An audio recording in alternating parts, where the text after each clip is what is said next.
It's Real Talk bonus episode, Real Reaction 98th Oscar nominees with me, Al the Movie Lion, and joining me, my co-host for the day, Mr. Matt Summerstein. Matt, welcome to the jungle, my friend. Al, it's good to be here. Great to see you always. Yeah, I'm glad you're here. You called me the other day, you were in a panic, and you said, have you seen these Oscar nominees? Have you seen these Oscar nominees? And it was a little embarrassing because you realized at that point I didn't have your name saved in my phone. I didn't actually know who it was. And Who is it? how did you get this? I told you never ever to call me.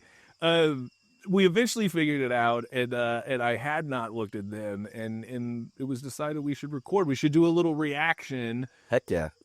You've seen most of the movies. I've seen most of the movies. Mm-hmm. Before we get into the nominees, though, in some of the bigger categories, I just want to ask you, generally speaking, like, what is your relationship like with the Oscars? Do you watch every year? Do you go to a party? Do you bet on it? I don't bet on it. I used to watch them like with great intrigue. I haven't watched it of late. I can't remember if I was watching when the Will Smith slap happened. That was one of the great. It's a great Oscar moment. That was one of the great Oscar. That was one of the great like Twitter moments of the last like. It's right up there with January 6th. Just a great time to be on the internet, rapid reacting to like this thing that we're all watching. Yeah. You know, as far as it kind of gets overlooked, but the La La Land Moonlight moment too. That was the last. That was the last like big ass like whoa. That was the last time I watched the Oscars. When I was a kid, award shows was like a fun thing my mom would put on, and I always remember whether it was Johnny Carson, whoever was hosting. It was really Billy Crystal. A lot of the time when I was a kid, and that was really fun. When I went to film school, I really got into it and paid attention to it. And then I think probably like most film school kids, like a couple years after working in the business, you like start to resent it. You know, you're like, oh, these award shows are all phony. They're all a bunch of phooey. Yeah. And that's kind of generally where I was at, especially when they switched to 10, because I was in film school when they switched to 10. That was a real hit. Yeah. I don't know why they did that. And it was the first time in my life I ever kind of saw the chink in the armor where I was like, oh, this isn't as pristine maybe as I thought. And then there's been all sorts of additions and changes and things over the years that have only aided that narrative. So why the fuck is it 10? Oh, it's ridiculous. I think the year that they did it, it was like there was too much like movies that I guess felt that it should be nominated. I think it was 2009. I think it was the year with Gravity, which would be later, but maybe it was. I mean, no, because I was in college because I feel like. I don't know. I should just look this. They could have looked it up. But I'm holding a glass of wine, so. Al, you're a man of many talents. Oh, not everybody knows that Lion's like a good Pinot Noir. Of course. When we're doing a fancy Oscar chat, one must have a fancy Oscar drink. Okay, I'm gonna look this up while you're talking. No, I was forgetting time. I was riffing. I was stalling that. You ruined it. But yeah, I've been trying to think the last time. That would have been, like I said, in college when I was really, really into it. One year I even hosted an Oscar panel at my school, and I invited 4 local film critics, one of whom was friend of the show, guest critic Joe Belcastro, who used to be a full-time film critic. Now he's a full-time author. Wow. And but he came through. And I think that was 2010. We would have been talking about the 2009. Okay, if I remember correctly. That makes sense. But it was around the time that they switched to 10 because like I said, I hosted a panel and I specifically remember discussing the fact that they had recently switched to 10. Right. Okay, you are at least on the right path. That is usually where I am. Somewhere on. I'm looking right now. I'm looking. Okay, in 2009 there were 5. In 2010 there were 10. Oh, okay. 2010 begins with The Hurt Locker. Kathleen Bigelow. Yeah, and there's 10 here. So 2010 is the first year of 10 nominees, which I think is like a little gauche, to be honest. It's too much. That's the year of Avatar. Yeah. So they're like, we got to get Avatar in there.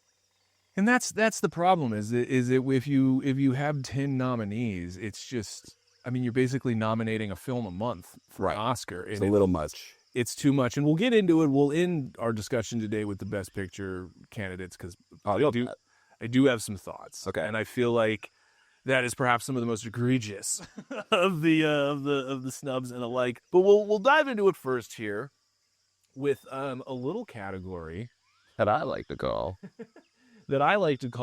movies. which is your favorite movie? Here we go. 2028. No, we're gonna start with best film editing. This Okay. this does not have 10 nominees. This is an outrage. 5 nominees. We have F1.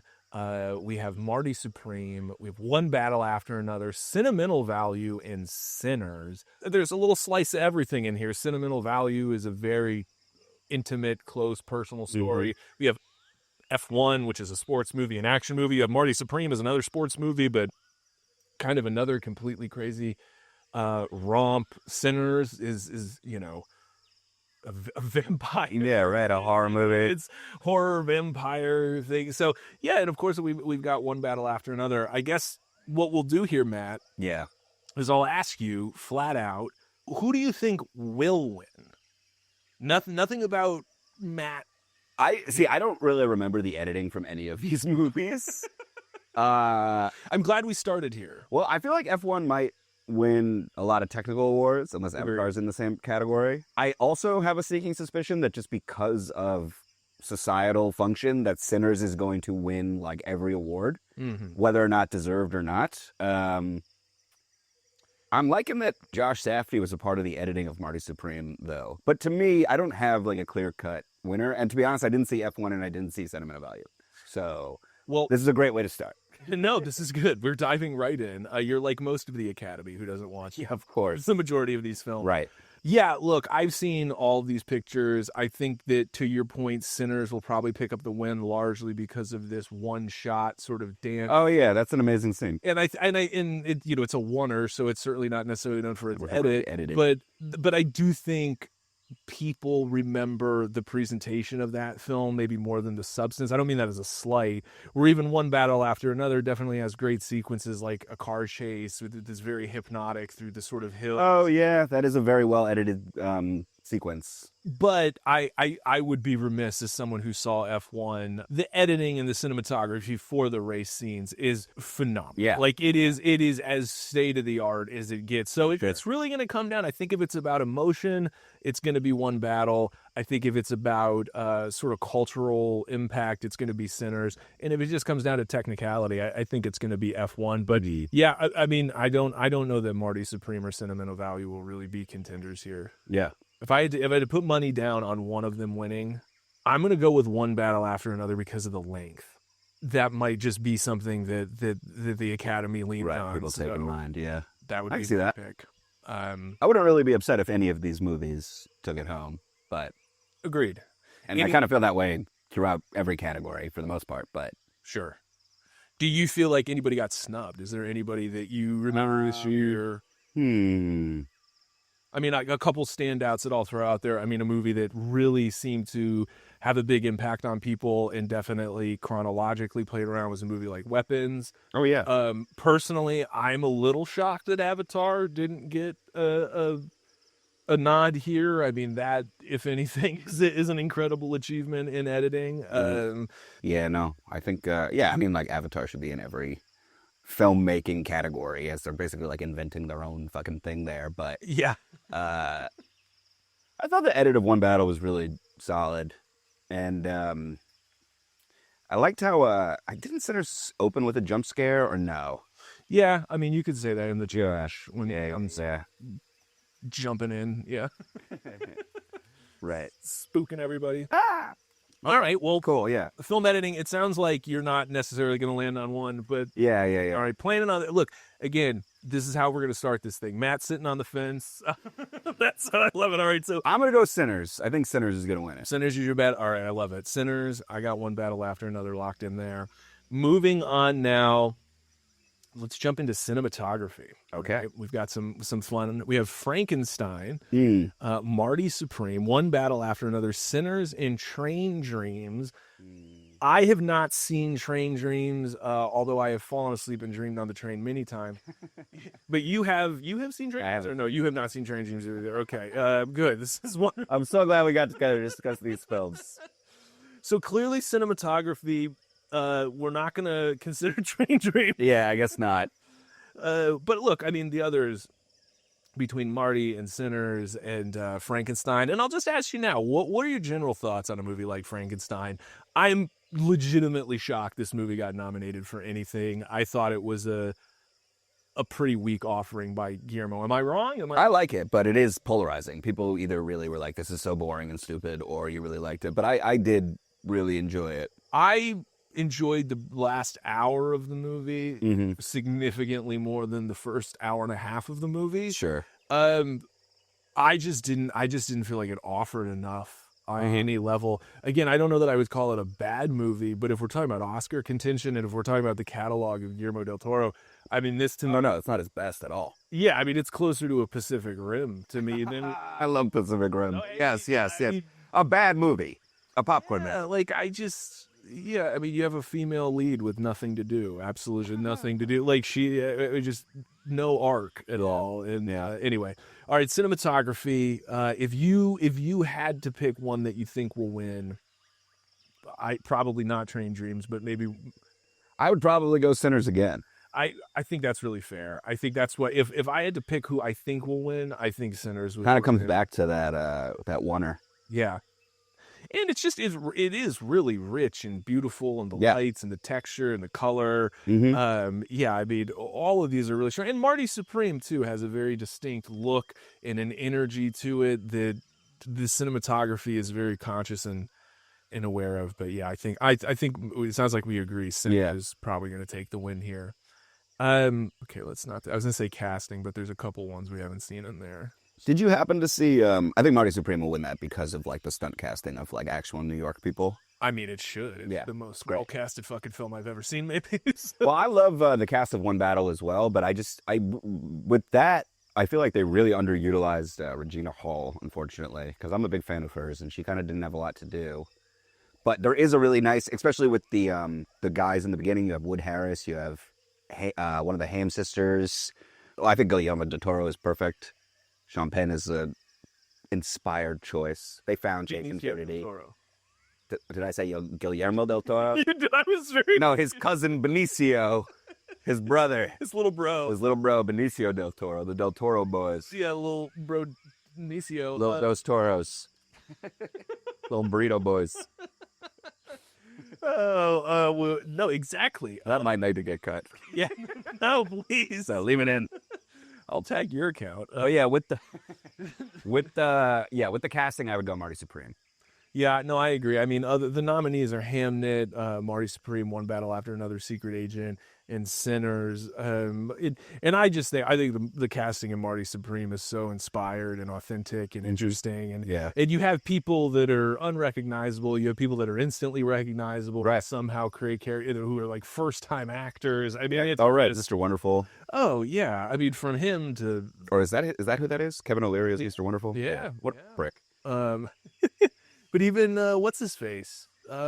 Sean Penn's brother, Penn Teller, is is in Marty Supreme? Yeah, he's the farmer. He's the guy who... No, that's not Penn Teller. Well, first it's Penn and Teller, so Penn... Right, okay, so it's not Penn Jillette. No, it's not. Yes, it is. No, it's not. I looked it up. Look it up right now. Ladies and gentlemen. It's not him.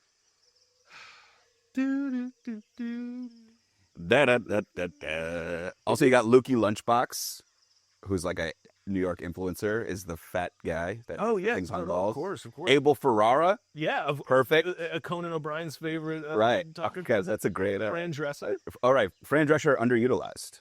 Also, Sandra Bernhard has like a 1-minute role. Oh, yeah, that's right. She's barely in it. He's in here. Come on. Let's get to it. Okay. Someone I worked with on a short is in the movie, too. Johnny Zito. Oh, nice. He's in a lot of stuff. They also got Tyler Creator. Yep, Tyler Creator. And fantastic. Tracy McGrady, former NBA player, plays one of the... Oh, you know who's really great? The guy that was like in the concentration camp. The guy who's... Oh, yeah. The honey. Yeah. And of course, the wife, the girlfriend who he ends up marrying. Her. Oh, she's incredible. I think she's wonderful. Best actress of the year for me. We'll get to that. I feel like Gwyneth Paltrow is really great too, or very well cast. Are you? I'm looking, dude. It's in order. It's in order. It's in order of appearance. So let me get there. I've already looked this up, so it should be easy for me to get to. Oh, also, David Mamet played the director on the theater show. Ted Williams, the famous guy, the golden voice homeless guy, who I didn't recognize in the movie. Oh, it is Penn. Yeah. I don't believe it. You're going to have to. Okay. That's the way it is. It's just They didn't look like him. But I was the voice. I heard his voice, and I said to my friend who went to the picture, I said, "Is that Penn?" And he goes, "Is it?" And by the end of the scene, we're like, "Yes, it is." It's not him. It's a lie. So IMDb is lying to you, Al. all right, so casting Marty Supreme, that's decided. Nothing more. Let me get this one from you. Actress in a supporting role. We have Elle Fanning in Sentimental Value. We have Inga. Yeah. Is she in Sentimental Value? Yes, she is. Inga is. Well, you guys have IMDb. Amy Madigan for Weapons, and then we have. Oh my God, I'm so white. Wunami Mosaku for Sinners. I actually thought she was great. And Tiana Taylor for One Battle After Another. Wow. Yeah, so quite the lineup there. Not Odessa? She wasn't nominated? No. That's fucked up in my opinion. Well, she might be for lead. This is She's not. Oh, really? Yeah. That is truly. Well, you could check that off there. Yeah, Odessa Zion. Is that how you say it? Odessa Zionist is not nominated. Her mom is Bobby Hill from King of the Hill. Oh, Pamela Adlon. Yes, there you go. Well, that's why she wasn't nominated. I think it's going to be Amy Madigan, which is insane to me. And just to be not clear, much like acting. You can cut this out though. That's the blonde, right? No. That's the witch. The witch, of course. Yeah, sorry. But that to me is like just the role and the makeup. She didn't really do anything. Yeah, that's what I'm saying. It's insane to me that she's. I mean, it's not she even won the something. There's not even. How do you get nominated for a role that doesn't even have an arc? Right. I mean, that is fan probing if ever there was. Good and scary, but yeah, there isn't much to the acting. There's nothing. This is in no way a shot at her. I'm not taking anything away from her, but you compare that performance to the other four. Yeah. Mind-boggling. that got nominated. I mean, again, you talk about. I think she won the SAG Award, a credibility Critics' Choice Award. And by the way, Inga. Okay, never mind. I had to look up which sister it was. I have seen Sentimental Value, but I had to look up which sister it was. She was great. Not enough screen time for me to. I mean, an important role. But again, an interesting character in the film. Does a phenomenal job. But yeah, I mean, this should be going to Odessa Zion. Like easy. She definitely should be nominated. Oh yeah, I mean, even she's great. And again, she had to, there's a lot of heavy lifting in that role, and I thought she did it really, really well. Yeah, if I had to guess, I would probably go with Wunami. I feel so bad if I'm saying Wunmi. I don't know, but I think of these five, she had the best performance. Yeah, Tiana. Well, I didn't see Sentimental Value, and I don't really understand the Tiana Taylor hype.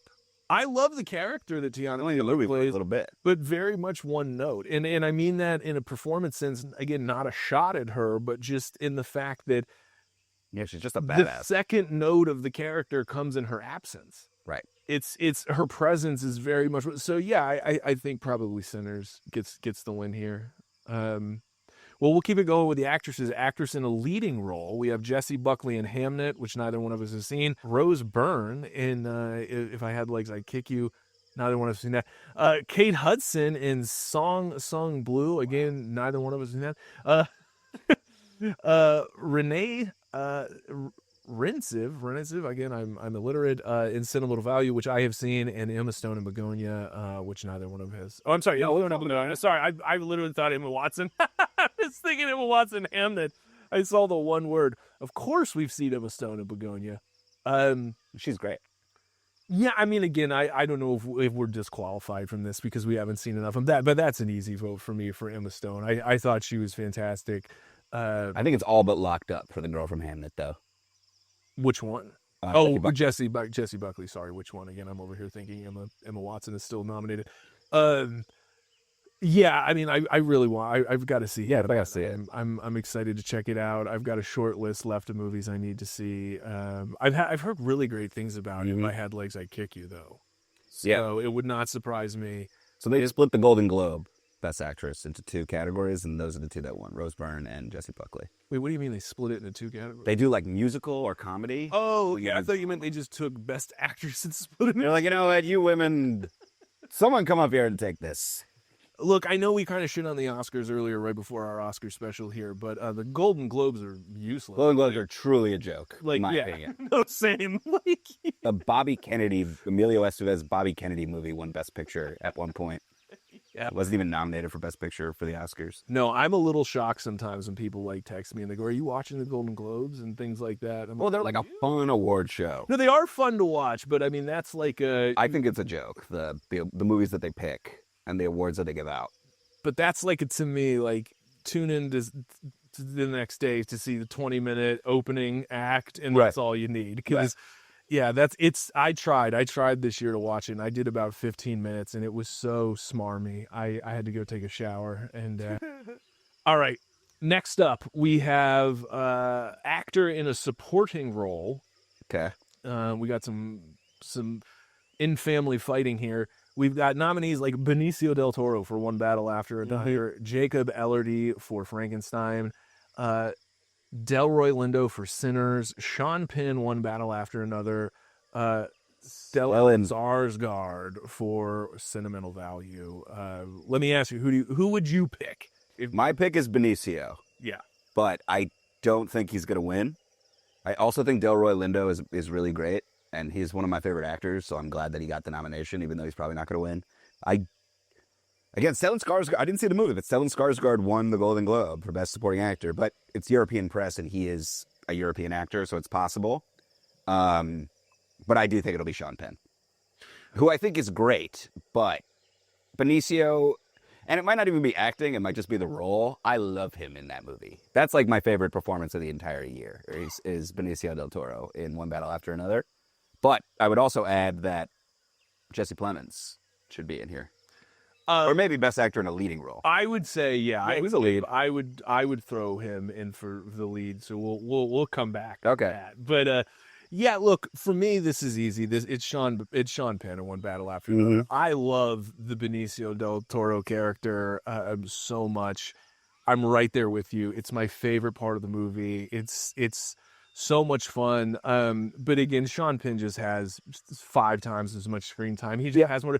And for an actor who has given us so many great performances from Spicoli to Mystic River, he still somehow delivers something that might be his best work. It is so just bubbling and saturated.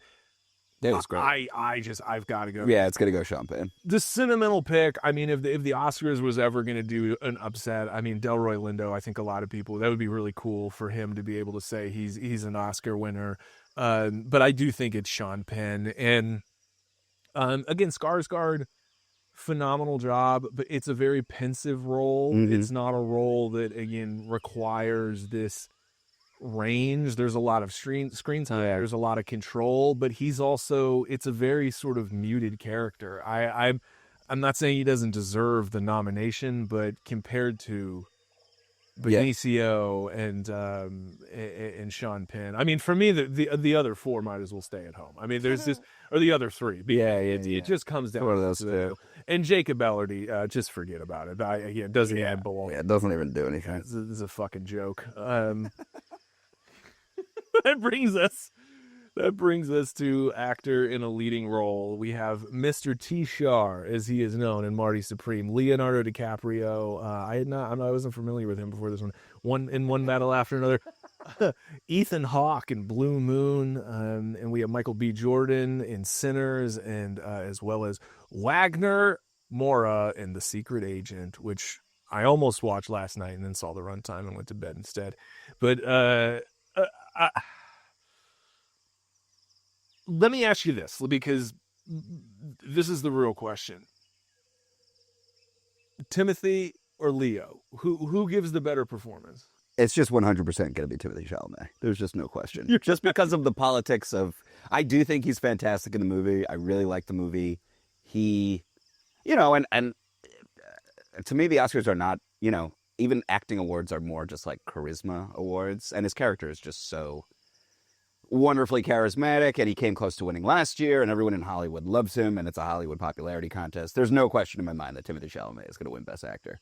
Yeah. I don't think that Michael B. Jordan should be nominated. But, I agree. But, he did play 2 roles. 3 if you count the vampire. It's like, okay, good. He had 3 of the same character. One was upbeat, one was downbeat. Yeah, I mean, that's my issue with that role, and I don't want to turn this into, like, hating on roles, but, I saw Sinners well after it came out and the hype had been built, and I don't mind saying I was a bit disappointed because I thought he was going to deliver something really special, and it's just the most, like, 2 shades of a cool guy kind of thing. Yeah. It just didn't really... There's no, like, struggle.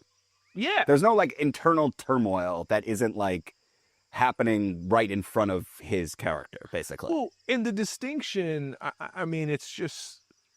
We talk about easy lifts. I mean, I have no doubt that he made decisions that were subtle. Again, of course he would. But, I mean, one's always in red, one's always in blue. It's just like you look at other characters or other movies like Moon or Adaptation, which I reviewed on the show.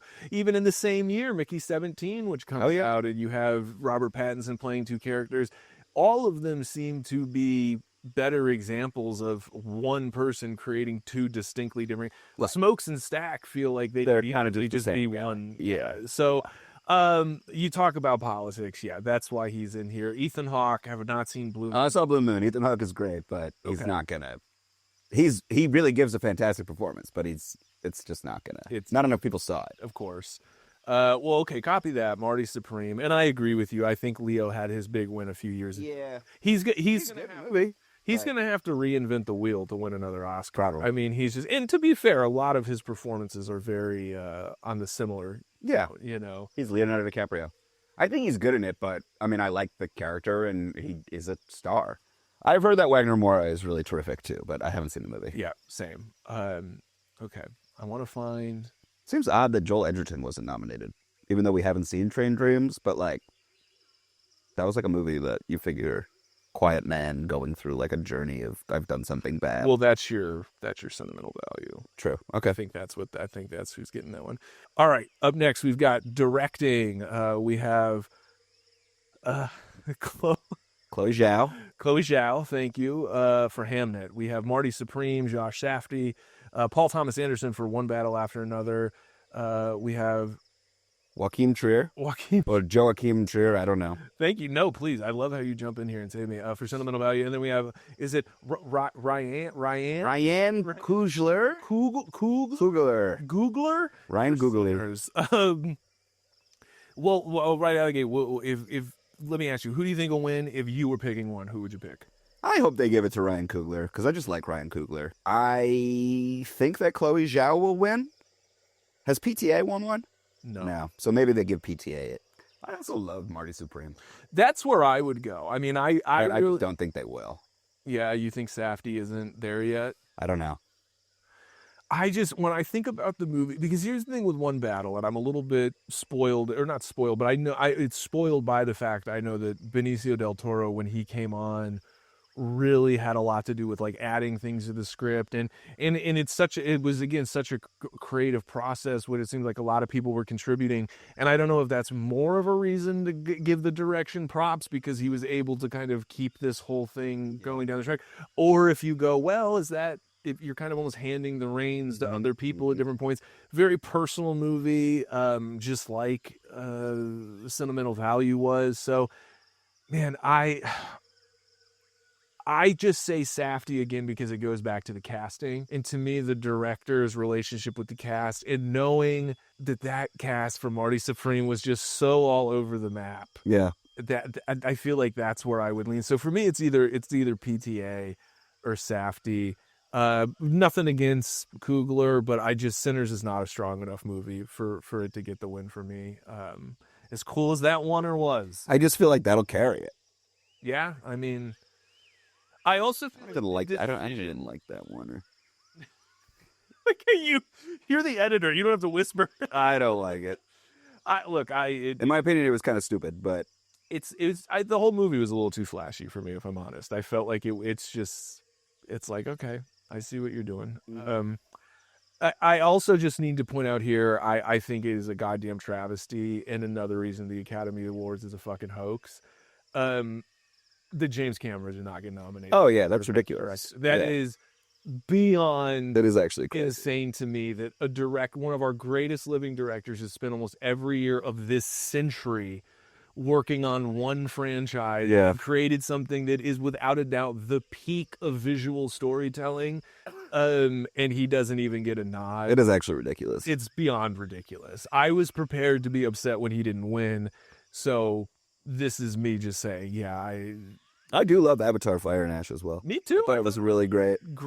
And I thought it was the strongest in the series. There's a lot of really amazing stuff going on there, and considering every frame of that movie had to be touched by about 200 people, I would submit the directing was the most important thing. Yeah.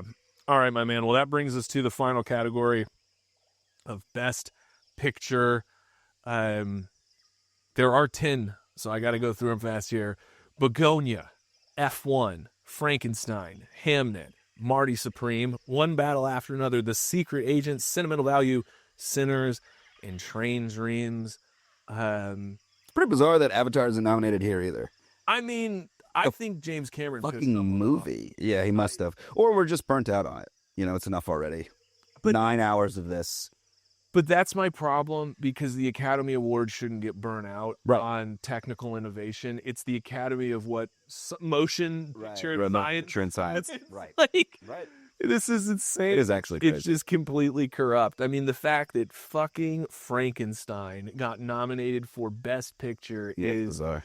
The fact that F1 is a joke. I mean, I'm sorry. Like, when I saw those two, I mean, I was scared Weapons was going to get nominated. Yeah, I thought so too. I didn't see Frankenstein and F1 come. Right. I mean, Guillermo's got the best agent in Hollywood because, that genuinely blew my mind. I do think One Battle After Another will win. Probably. I did think it was the best movie of the year, in my opinion. I agree. To me, my favorite movie would be Begonia. I think I actually scored them the same thing. I think they both got a 99. But I agree. I do think, generally speaking, just because of what it's doing, screen time, I think One Battle just beats it out. But I love Begonia. I mean, my God, I love Begonia so much. I think you do.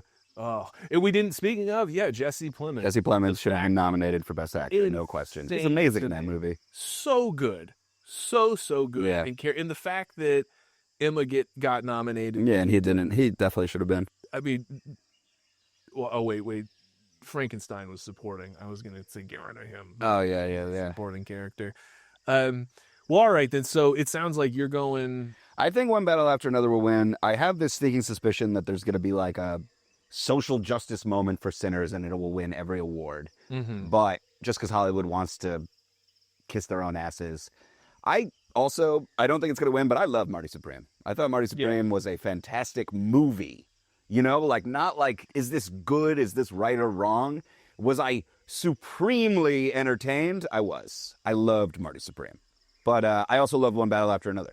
One Battle After Another was like 2 hours and 45 minutes, and I was like, I could do another like 40 minutes of this. I have wanted to watch One Battle After Another so badly since I've seen it. Part of doing the podcast is I've got to watch so many muvies and stuff, and I enjoyed that movie so much. It was so good. Yeah, no, I watched Sinners again recently, and I was kind of like, maybe I'll like it more this time, and it's like fine, like take it out of the realm of like Black achievement and just like what is this movie doing, and it's like. Yeah, again, it is sad that so many of these shows, again, it does feel like it's such a reflection of like an attempt to say something as opposed to just being something close to actually rewarding the movies. Yeah, or just celebrating, because one movie we didn't talk about, The Mastermind, was a really great movie from last year. Josh O'Connor stars in it. I love Josh O'Connor. And he's great in it, so I'm really surprised. A very subtle performance, but a really strong performance. I'm a little surprised that again, a Michael B. Jordan gets nominated over him when, I don't know, I would, and cinematography-wise, too, I think that's probably my favorite movie of last year, The Mastermind. The cinematography in that movie is it's the closest thing since Barry Lyndon you have to like a painting, kind of. So I highly recommend people check out The Mastermind and Avatar: Fire and Ash, which the Oscars had no time for. Well, all right then. It sounds like sentimental pick for you would be Marty Supreme. Sentimental pick for me would be Begonia, but we're both voting on one battle. Yeah, I think one battle after another. I don't think Avatar got any nominations. Oh no, it did. I'm sorry. It got nominations in like the technical stuff. Yeah, best original screenplay. I assume it got nominated. It's fuck that it's not in best editing or best. That's disgusting. Yeah, it's insane. Well, that's what happens when you take time and care about your craft. Truly. You get ignored by the people. Well, Matt, it's been lovely having you come to the jungle. Thank you for having me. It's always a pleasure. We were dropping this as a reaction, but I want to tease now that the first ever Golden Albert Awards will be going down the Friday before the Oscars. That's right. Wow. We're going to be giving out 5 Golden Albert Awards. And the way it works is, and Matt, you don't even know this, so this isn't breaking news for you. Holy shit. Al and his pals have nominated. The movies are all from season 1 of Real Talk, and every guest reviewer, much like yourself, will vote. Wow. So we will reveal best plot, best characters and performances, best use of sound, best visual storytelling, and best themes on the Real Talk Awards, the Golden Alberts. That's going to be happening. This is all moving. See, it's all happening. This is how you celebrate cinema. I love it. I love it, Albert. So even though we haven't reviewed Sinners, it'll somehow win all the awards. Oh, no, I'm voting The Edge. The Edge is getting all my awards. Best movie. The Edge. Best themes. Best themes.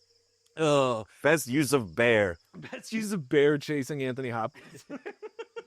Not a motif that's used enough. Yeah, not enough motif. Modern cinema does not have bears chasing Sir Anthony Hopkins around enough. You win the award for best Oscar nominee review friend. And thank you. Yeah, no, it's the first one we've ever given out. It's an honor. Yeah. It's an honor for me to give to you. It was a pleasure. May our picks all come true. Yeah, and let us know in the comments, right? Yeah, let us know in the comments, please. If you agree, if you think it's ridiculous that James Cameron is not nominated. If you won a Golden Globe this year and were very offended at us putting down your achievement, let us know, please. And Jesse Plemons, if you're watching, we love you. All right, that's a wrap on Real Talk. What's the name of the episode again?